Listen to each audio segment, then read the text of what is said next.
দিকে নজর রাখবো এই মুহূর্তে। পহেলগাঁও হামলায় সন্ত্রাসীদের গুণগান তৃণমূল বিধায়কের। বিতর্কিত মন্তব্য তৃণমূল বিধায়ক সাবিত্রী মিত্রের। সন্ত্রাসীরা পর্যটকদের মারে না, স্বাগত জানায়। কি বলেছেন তিনি একবার শোনাবো আপনাদের। জঙ্গিরা সবসময় ট্যুরিজমকে এক্সপেক্ট জানায়, তাহলে এই ট্যুরিজমগুলোকে মারলো কারা? এখন অব্দি তার তদন্ত পাবেন না। যেমন করে কি আমরা পহেলগাঁও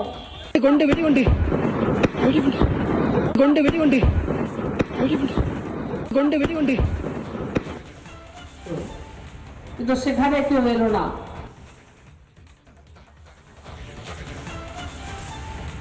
শুনলেন আপনারা বিতর্কিত মন্তব্য তৃণমূল বিধায়ক সাবিত্রী মিত্রের। সন্ত্রাসীরা পর্যটকদের মারে না, স্বাগত জানায়।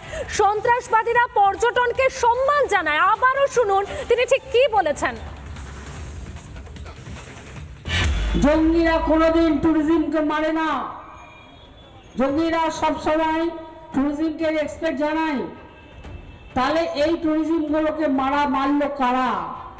এখন অব্দি তার তদন্ত পাবেন না।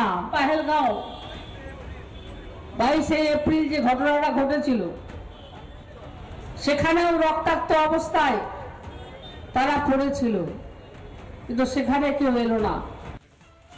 বিতর্কিত মন্তব্যের পর সাফাই দিয়েছেন তৃণমূল বিধায়ক সাবিত্রী মিত্র। কি বলেছেন সেটাও শোনাবো আপনাদের।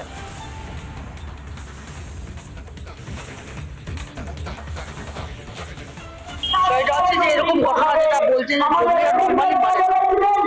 যারা মারবে বলেছে তারা ওখানে ছিল, ট্রেন করে কাশ্মীরের থেকে তারা মেরেছে। আমার কথা হচ্ছে যে নর্মালি টেররিস্টরা মারে না।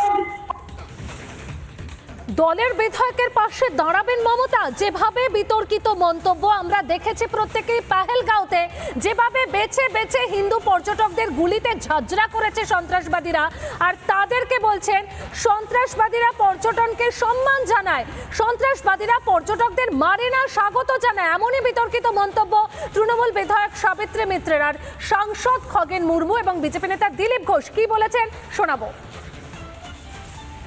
তৃণমূল কংগ্রেসের তো এখন তাদের মাথা খারাপ হয়ে গেছে। এখন এরা পাগলের মতো এরা এখন ছুটে বেড়াচ্ছে। মানে এসআইআর শুরু হয়েছে, রোহিঙ্গাদের ভোটার তালিকা থেকে বাতিলের একটা এখন হচ্ছে যে প্রসেস চলছে। তাদের যে ভোট ব্যাংক সেটা আজকে শেষ হতে চলেছে। তাই তারা এখন ওরা হচ্ছে যে এখন সামনে ওরা অন্ধকার দেখতে পাচ্ছে। তাই তারা এখন পাগলা কুকুরের মতো এরা এদিক ওদিক খাবলে ধরার চেষ্টা করছে। তৃণমূল কংগ্রেস যেভাবে ওরা বাড়াবাড়ি করছে, এখন মানুষ ওদের ধরে গণধলায় দেবে, এটা বাকি আছে। সাবিত্রী মিত্র এখান থেকে বুঝতে পারলেন টেররিস্টরা কেমন, কি করে, কি খাওয়ায়, কিভাবে স্বাগত করে আমাদের টুরিস্টদেরকে। উনি কি যোগাযোগ রাখেন টেররিস্টদের সঙ্গে? নাহলে এইসব জানলেন কী করে ওরা কি করে না করে?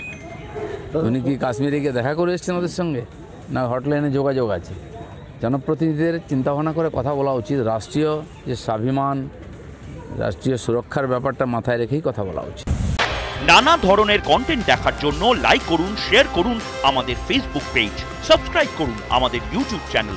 পাশাপাশি অন্যান্য ব্রেকিং নিউজের জন্য অবশ্যই চোখ রাখুন রিপাবলিক বাংলায়।